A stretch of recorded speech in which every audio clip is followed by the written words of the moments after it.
विचार करा, एका अनोळखी देशात आपण फिरायला जाण्याचं ठरवलंय हं. आणि लाखो रुपये देऊन एक अत्यंत महागडा टुरिस्ट गाईडही तिथे बुक केलाय, पण ना विमानाचं तिकीट काढलंय, न पासपोर्ट अजून हातात आहे. हे तर म्हणजे ऐकायला खूपच हास्यास्पद वाटते. हो ना, पण आज मुंबई किंवा पुणे आणि ठाण्यासारख्या शहरांमधल्या शेकडो जुन्या गृहनिर्माण सोसायट्या त्यांच्या पुनर्विकासात म्हणजे रिडेव्हलपमेंटच्या प्रक्रियेत नेमकी हीच आणि एवढीच भयंकर चूक करत आहेत. खरंय. पूर्वतयारी अगदी शून्य आणि गाईडची नेमणूक सर्वात आधी. या सखोल चर्चेत आज आपण विद्या वाचस्पती विद्यानंद यांच्या सखोल लेखनावर आधारित एका अत्यंत गुंतागुंतीच्या विषयाचा वेध घेणार आहोत. तो विषय म्हणजे जुन्या इमारतींचा पुनर्विकास आणि कायदेशीर तयारी पूर्ण होण्यापूर्वीच प्रोजेक्ट मॅनेजमेंट कन्सल्टंट, ज्याला आपण PMC म्हणतो, तो नेमण्याची घाई. म्हणजे कसं आहे, वाढत्या शहरीकरणाच्या वेगात जुन्या इमारतींचा पुनर्विकास हा आता केवळ एक पर्याय राहिलेला नाहीये. अच्छा. ती एक तातडीची गरज बनली आहे. आता इमारतींचं वाढतं वय घ्या किंवा देखभाल दुरुस्तीचा तो अवाढव्य खर्च आणि सर्वात महत्त्वाचं म्हणजे रहिवाशांच्या सुरक्षेचा प्रश्न. हां, बरोबर. यामुळे सोसायटीच्या सभासदांना पुनर्विकासाचा मार्ग हा पत्करावाच लागतो. पण विद्यावाचस्पती विद्यानंद यांनी या प्रक्रियेतील ज्या अत्यंत गंभीर त्रुटींकडे लक्ष वेधलं ना, त्याकडे दुर्लक्ष करणं म्हणजे स्वतःच्याच घराच्या पायावर कुऱ्हाड मारून घेण्यासारखं आहे. बापरे. अडचण अशी आहे की गरजेपोटी आणि त्या एका उत्साहाच्या भरात अनेकदा अत्यंत घाईगडबडीत हे निर्णय घेतले जातात. एक मिनिट हा, मला ही घाई नेमकी कशाची असते ते आधी समजून घ्यायचं होतं. म्हणजे प्रत्यक्ष बांधकामाला किंवा तज्ज्ञांच्या नेमणुकीला सुरुवात करण्यापूर्वी नेमकी कोणती पूर्वतयारी लागते, हां, हे एका मोठ्या शस्त्रक्रियेसारखं आहे. म्हणजे एखादी मोठी शस्त्रक्रिया करण्यापूर्वी जसे आपण रक्ताचे रिपोर्ट काढतो किंवा ECG आणि स्कॅनिंग करतो, तसंच काहीसं इथेही लागू पडतं का? नेमकं तसंच. विद्यानंद यांच्या लेखनानुसार जर आपण पाहिलं तर पुनर्विकासाची प्रक्रिया ही केवळ विटा आणि सिमेंट किंवा लोखंडाची नाहीये. मग ती नक्की कशाची आहे? ती पूर्णपणे कायदेशीर चौकटीत चालणारी एक भक्कम प्रक्रिया आहे. आणि यासाठी 6 महत्त्वाची कागदपत्रं अत्यावश्यक आहेत, असा स्पष्ट उल्लेख त्यांच्या लेखनात आहे. बरं, पण ही कागदपत्रं एवढी महत्वाची का आहेत? कारण ही कागदपत्रं म्हणजे त्या संपूर्ण प्रकल्पाचा कायदेशीर पाया आहेत. आता पायाच नसेल तर इमारत उभी कशी राहणार? हां, तेही खरंय. मग यातलं पहिलं कागदपत्र कोणतं? यातलं पहिलं आणि सर्वात कळीचं कागदपत्र म्हणजे सोसायटीचं कन्व्हेयन्स डीड किंवा डीम्ड कन्व्हेयन्स. अच्छा. हे अत्यंत महत्त्वाचं आहे, कारण या दस्तऐवजाशिवाय त्या जमिनीवर सोसायटीचा मालकी हक्कच कायदेशीररित्या सिद्ध होत नाही. अरेच्छा. म्हणजे अनेक सोसायट्यांना असं वाटतं की आपण फ्लॅट विकत घेतला म्हणजे ती जमीनही आपलीच झाली. हो ना, म्हणजे सामान्य माणसाचा तोच समज असतो. पण तसं नसतं. जोपर्यंत बिल्डरकडून जमिनीचं हस्तांतरण अधिकृतपणे सोसायटीच्या नावे होत नाही, तोपर्यंत सोसायटीला पुनर्विकासाचा अधिकारच मिळत नाही. बापरे, म्हणजे पहिलाच अडथळा एवढा मोठा. आणि दुसरं कागदपत्र? दुसरा महत्त्वाचा दस्तऐवज म्हणजे जमिनीचा 7/12 उतारा किंवा मालमत्ता नोंद, ज्याला आपण प्रॉपर्टी कार्ड असं म्हणतो. अच्छा, म्हणजे जमिनीचा अधिकृत सरकारी रेकॉर्ड. हां. पण आता समजा एखाद्या सोसायटीकडे कन्व्हेन्स आहे, पण प्रॉपर्टी कार्डवर अजूनही जुन्याच मालकाचं नाव असेल तर? बघा, तिथेच तर सगळी गाडी अडकते. प्रॉपर्टी कार्डवर सोसायटीचं नाव असणं म्हणजे सरकारी दरबारीत तुमची ओळख असणं. जर तिथे नाव नसेल ना, तर महानगरपालिका पुनर्विकासाचा प्रस्तावच स्वीकारत नाही, तो थेट फेटाळला जातो. अच्छा, म्हणजे सरकारी दरबारी नोंद महत्वाची. मग तिसरी गोष्ट कोणती? यानंतर तिसरी महत्वाची गोष्ट येते, ती म्हणजे सोसायटीची नोंदणी प्रमाणपत्र आणि अद्ययावत उपविधी, म्हणजेच बायलॉज. बायलॉज. सोसायटीचा संपूर्ण कारभार या उपविधींनुसार चालतो. यात जर त्रुटी असतील तर कमिटीने घेतलेले कोणतेही निर्णय पुढे बेकायदेशीर ठरू शकतात. म्हणजे नियमच पक्के नसतील तर खेळ कसा खेळणार? अगदी बरोबर. आणि चौथी गोष्ट जी अनेकदा अत्यंत क्षुल्लक मानली जाते आणि ज्याकडे दुर्लक्ष होतं, ती म्हणजे सदस्यांची अंतिम यादी आणि त्यांचे शेअर सर्टिफिकेट्स. एक मिनिट, शेअर सर्टिफिकेट्स, पण त्याचा पुनर्विकासाशी थेट काय संबंध असू शकतो? हाच प्रश्न अनेकांना पडतो. हो ना, म्हणजे जुनी इमारत पाडून तिथे नवीन घरं बांधायची आहेत, त्यात शेअर सर्टिफिकेट कशाला अडवा येईल? अत्यंत महत्वाचा संबंध आहे याचा. तुम्ही विचार करा, नवीन इमारतीत कुणाला घर मिळणार हे कशावरून ठरणार? जो कायदेशीर मालक आहे त्यालाच मिळणार ना? बरोबर. पण अनेक सोसायट्यांमध्ये असं होतं की मूळ मालकाचं निधन झालेलं असतं, हां. पण त्याच्या वारसाची नोंद शेअर सर्टिफिकेटवर झालेलीच नसते. किंवा फ्लॅट विकलेला असतो, पण हां. सोसायटीच्या रेकॉर्डवर मात्र जुन्याच मालकाचं नाव तसंच राहतं. अरेच्छा. मग जेव्हा डेव्हलपरसोबत करार करायची वेळ येते, तेव्हा सही नेमकी कुणाची घ्यायची हा मोठा कायदेशीर पेच निर्माण होतो. बापरे. म्हणजे एका सहीवरून सगळं थांबू शकतं? हो ना. एका फ्लॅटचा वाद संपूर्ण इमारतीचा प्रकल्प वर्षानुवर्षे रखडवू शकतो. म्हणून प्रत्येक सभासद कोण आहेत याची निर्विवाद कायदेशीर नोंद लागतेच. म्हणजे अंतर्गत वाद आधी मिटवणं आणि सोसायटीचं रेकॉर्ड एकदम स्वच्छ करणं आवश्यक आहे. अगदी तसंच. आणि मग 5वं आणि 6वं दस्तऐवज कोणतं? 5वी गोष्ट म्हणजे इमारतीचा स्थिती अहवाल, ज्याला आपण स्ट्रक्चरल ऑडिट रिपोर्ट म्हणतो. अच्छा. म्हणजे इमारत खरोखरच मोडकळीस आली आहे का याचा तो एक तांत्रिक आणि अधिकृत पुरावा असतो. महानगरपालिकेला हा अहवाल लागतो. आणि 6वी अत्यंत महत्वाची गोष्ट म्हणजे स्थानिक प्राधिकरणांचे झोनिंग आणि विकास आराखडा, म्हणजेच डीपी प्लॅन. डीपी प्लॅन याचा उपयोग काय होतो? या प्लॅनवरूनच हे ठरतं की त्या विशिष्ट जागेवर किती चटई क्षेत्र म्हणजे FSI उपलब्ध आहे आणि किती नवं बांधकाम होऊ शकतं. अच्छा. म्हणजे जागेची एक क्षमता किती आहे ते समजतं. हो. किंवा रस्ता रुंदीकरणात तुमची काही जागा जाणार आहे का, किंवा तिथे काही सरकारी आरक्षण आहे का, हे सर्व या डीपी प्लॅनवरूनच स्पष्ट होतं. बरं. पण आता मला इथेच एक मोठी शंका येतेय. बोला ना. आणि हा प्रश्न नक्कीच आपले जे लोक हे ऐकत आहेत त्यांच्याही मनात असू शकतो. म्हणजे ही सर्व 6 कागदपत्र गोळा करणं, त्या सरकारी कार्यालयांच्या चक्रा मारणं, रेकॉर्ड तपासणं, हे सगळं त्या कन्सल्टंटचंच म्हणजेच PMCचं काम असायला हवं ना? हां, खूपच कॉमन प्रश्न आहे. हो ना. कारण सोसायट्या त्यांना लाखो रुपये फी म्हणून देतात. मग त्यांना आधीच नेमून हे काम का देऊ नये? ते तर तज्ज्ञ आहेत, तर तेच हे काम अधिक चांगल्या प्रकारे करू शकतील. सोसायटीच्या कमिटीने एवढा घाम गाळण्याची काय गरज आहे?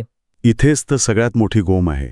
आणि हाच तो सर्वात मोठा गैरसमज आहे, जो विद्यानंद यांनी त्यांच्या लेखनात खोडून काढलाय. अच्छा. PMC हा पुनर्विकासाचा अभियांत्रिकी आणि व्यवस्थापनाचा तज्ज्ञ आहे. तो सोसायटीचा वैयक्तिक प्रशासकीय कर्मचारी किंवा कागदपत्र गोळा करणारा एजंट नक्कीच नाहीये. जर ही सर्व मूलभूत कागदपत्र आधीच स्पष्ट आणि अद्ययावत नसतील तर PMC तिथे काहीही करू शकत नाही. म्हणजे त्याला काहीच अधिकार नसतात. मालकी हक्क मिळवणं ही सोसायटीची प्राथमिक आणि कायदेशीर जबाबदारी असते. समजा सोसायटीने PMCला नेमलं आणि सांगितलं की आमचे कन्व्हेन्स तुम्हीच करून आणा. तर PMC काय करेल?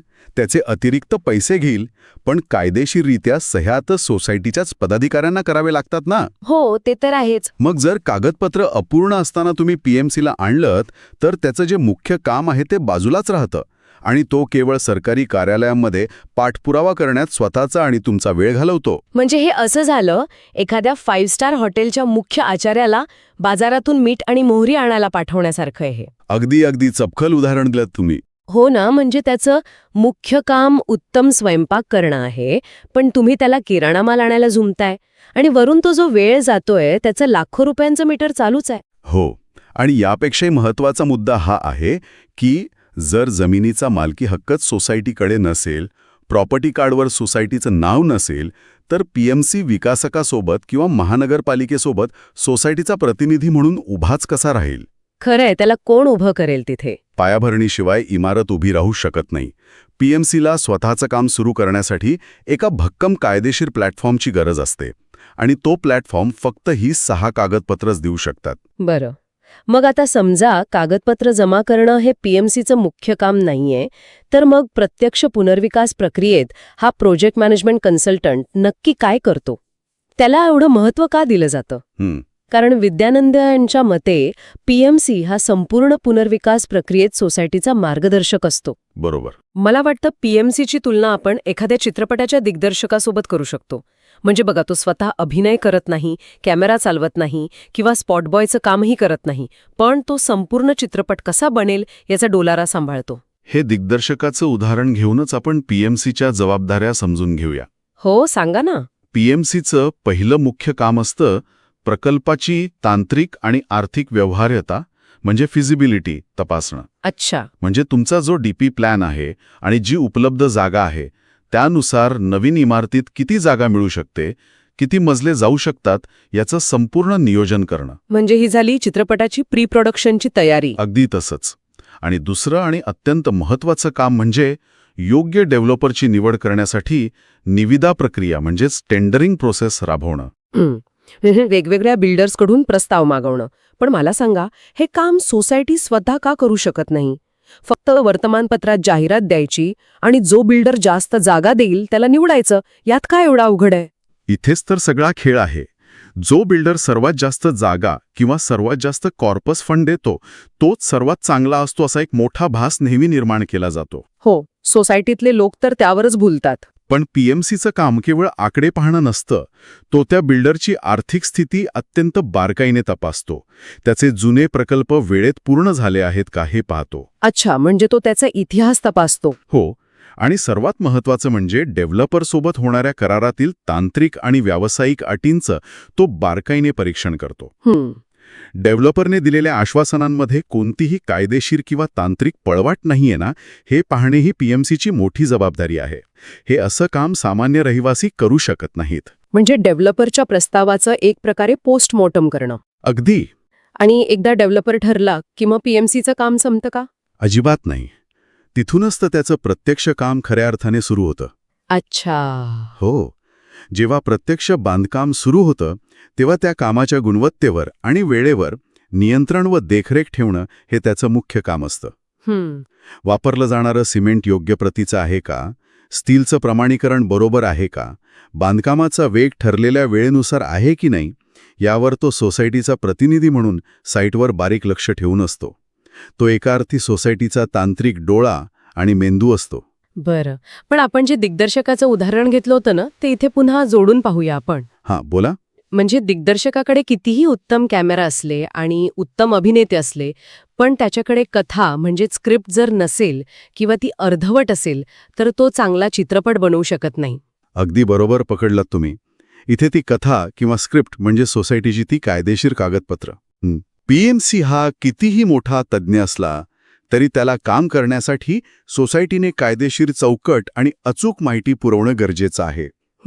आता समजा प्रॉपर्टी कार्डवर तुमच्या जागेचं क्षेत्रफळ 1000 चौरस मीटर असेल. ओके. पण प्रत्यक्षात जागेवर काही अतिक्रमण होऊन ती 800 चौरस मीटरच उरली असेल आणि सोसायटीने कागदपत्रांमध्ये ही स्पष्टता आधीच आणली नसेल, तर काय होईल? मोठा गोंधळ होईल. हो ना. पीएमसी काय करेल?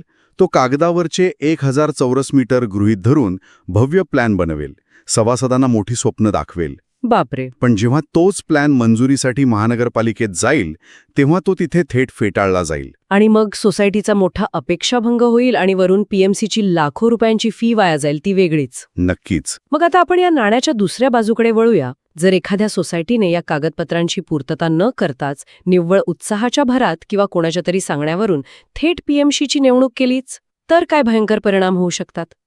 स्रोतामध्ये जे सांगितलं आहे ते पाहता हे म्हणजे चिखलात किंवा दलदलीत इमारतीचा पाळा खणण्यासारखं आहे.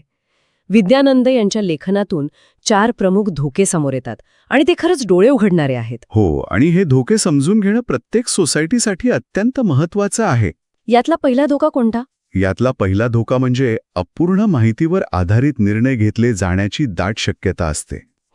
जर सोसायटीकडे मूळ विकास आराखडा किंवा झोनिंगची स्पष्ट माहितीच नसेल तर पीएमसीकडून ज्या शक्यता वर्तवल्या जातात त्या वास्तवापासून खूप दूर असू शकतात. म्हणजे तो हवेतिमले बांधतो. हो, अनेकदा पीएमसी सुरुवातीला काम मिळवण्यासाठी अवास्तव आश्वासने देऊ शकतो.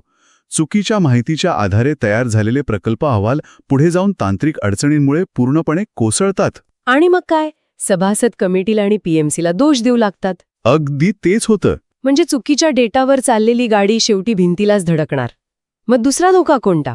दुसरा धोका म्हणजे पीएमसीला नेमके अधिकार आणि जबाबदाऱ्या स्पष्टपणे निश्चितच करता येत नाहीत. हे कसं काय? म्हणजे बघा, जर सोसायटीचीच कायदेशीर बाजू लंगडी असेल, म्हणजे त्यांचं कन्व्हेन्स झालेलंच नसेल, तर पीएमसीला नेमक्या कोणत्या अधिकारात बिल्डरशी वाटाघाटी करायला सांगायचं? बरोबर आहे. यामुळे पीएमसीला स्वतःच्या मर्यादा समजत नाहीत. तो स्वतःच्या अधिकारात काही आश्वासने बिल्डरला देऊ शकतो, जी पूर्ण करण्याची कायदेशीर ताकद मुळात सोसायटीकडे नसतेच.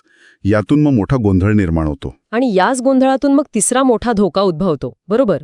तो म्हणजे डेव्हलपर निवडण्याच्या प्रक्रियेत गैरसमज किंवा वाद निर्माण होणं. मला हे थोडं अधिक स्पष्ट करून हवे आहे. म्हणजे कागदपत्र अपूर्ण असताना जर टेंडर काढलं तर नेमके काय होतं? जेव्हा टेंडर काढलं जातं ना, तेव्हा जे चांगले, नामांकित आणि व्यावसायिक डेव्हलपर्स असतात ना, ते सर्वात आधी कागदपत्रांचीच मागणी करतात. अच्छा. जर त्यांना दिसलं की सोसायटीचं टायटल क्लिअर नाहीये, काही वारसा हक्काचे वाद आहेत किंवा प्रॉपर्टी कार्ड अद्ययावत नाहीये, तर ते त्या टेंडरला काहीच प्रतिसाद देत नाहीत. अरे छा, म्हणजे ते निघून जातात. हो, त्यांना अशा वादग्रस्त प्रकल्पांमध्ये अजिबात अडकायचं नसतं. मग तिथे उरतात कोण? कोण उरतात? असे बिल्डर्स ज्यांना काम मिळवण्याची घाई असते आणि जे कोणत्याही अटींवर काम घ्यायला तयार असतात. बाप रे. हे बिल्डर्स मग अपूर्ण कागदपत्रांचा फायदा उचलून त्यांच्या स्वतःच्या जाचक अटी सोसायटीवर लादतात आणि मग पीएमसीलाही नाईलाजाने अशा बिल्डर्ससोबत तडजोड करावीच लागते. हे तर अत्यंत भयानक आहे. म्हणजे स्वतःच्या चुकीमुळे आपणच चुकीच्या आणि धोकादायक माणसांना आमंत्रण देतो. हो. आणि यातला चौथा धोका कोणता? चौथा धोका तर भविष्यासाठी सर्वात जास्त घातक आहे. तो म्हणजे भविष्यातील करारांमध्ये अनेक कायदेशीर त्रुटी राहू शकतात. जर सुरुवातीलाच तुमचा कायदेशीर बेस पक्का नसेल, तर डेव्हलपर सोबत होणाऱ्या डेव्हलपमेंट अग्रीमेंटमध्ये अशा काही पळवाटा निर्माण होतात, ज्याचा पूर्ण फायदा फक्त बिल्डर घेतो. म्हणजे कसं काय? एखादं उदाहरण देऊ शकाल? समजा कागदपत्र पूर्ण करण्याची जबाबदारी जर बिल्डरने स्वतःवर घेतली, तर तो त्यासाठी लागणारा अमर्याद वेळ करारात नमूद करून घेतो. यात प्रकल्प किती वर्ष रखडेल याची कोणतीही शाश्वती राहत नाही. बापरे. हे सगळं ऐकल्यावर लक्षात येतं की या सगळ्याचा परिणाम केवळ एका सिमेंटच्या इमारतीपुरता मर्यादित राहत नाही. बिलकुल नाही. तो त्या सोसायटीत राहणाऱ्या प्रत्येक कुटुंबाच्या, लहान मुलांच्या आणि वयोवृद्धांच्या भविष्याशी थेट जोडलेला असतो. अगदी खरंय. कारण कायदेशीर त्रुटींमुळे जर काम रखडलं तर घरं पाडली जातात, लोक भाड्याच्या घरात राहायला जातात. सुरुवातीला बिल्डर भाडे देतो, पण प्रकल्प कायदेशीर कचाट्यात अडकला की भाड्याचे पैसे येणेही बंद होते. मग लोक अक्षरशः रस्त्यावर येतात आणि तो प्रकल्प वर्षानुवर्षे न्यायालयात खितपत पडतो. अपूर्ण माहितीवर आधारित घाईत घेतलेले निर्णय पूर्ण प्रकल्पाला कसे गिळंकृत करतात याची ही अनेक सोसायटींची भीषण शोकांतिका आहे. म्हणूनच विद्यानंद यांनी या प्रक्रियेवर इतका जोर दिला आहे. हा केवळ एखादा सैद्धांतिक किंवा पुस्तकी विषय नाहीये, तर हा शेकडो कुटुंबांच्या जीवनमरणाचा प्रश्न आहे. मग यातून बाहेर पडायचा मार्ग काय? हे सर्व धोके टाळण्यासाठी आणि प्रकल्प 100% यशस्वी करण्यासाठी नेमक्या कोणत्या क्रमाने पावले उचलली पाहिजेत? विद्यानंद यांनी या चक्रव्यूहातून बाहेर पडण्याचा एक अत्यंत स्पष्ट रोडमॅप दिलेला आहे. तो रोडमॅप कसा आहे? यशस्वी अंमलबजावणीचे 4 अत्यंत महत्वाचे टप्पे आहेत आणि या क्रमाने जाणं बंधनकारक आहे. अच्छा. हा क्रम बदलला की अपघात निश्चित समजा.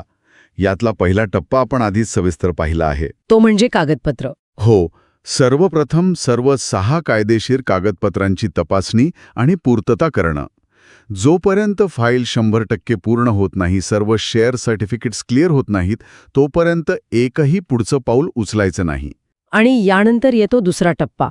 त्यानंतर सभासदांची सहमती मिळवणे आणि जनरल बॉडी ठराव मंजूर करणे. अगदी बरोबर. मला इथे या दुसऱ्या टप्प्याचं महत्त्व विशेष जाणवतंय. कारण सभासदांची सहमती हा केवळ एक कागदावर सह्या करण्याचा सोपस्कार नक्कीच नाहीये.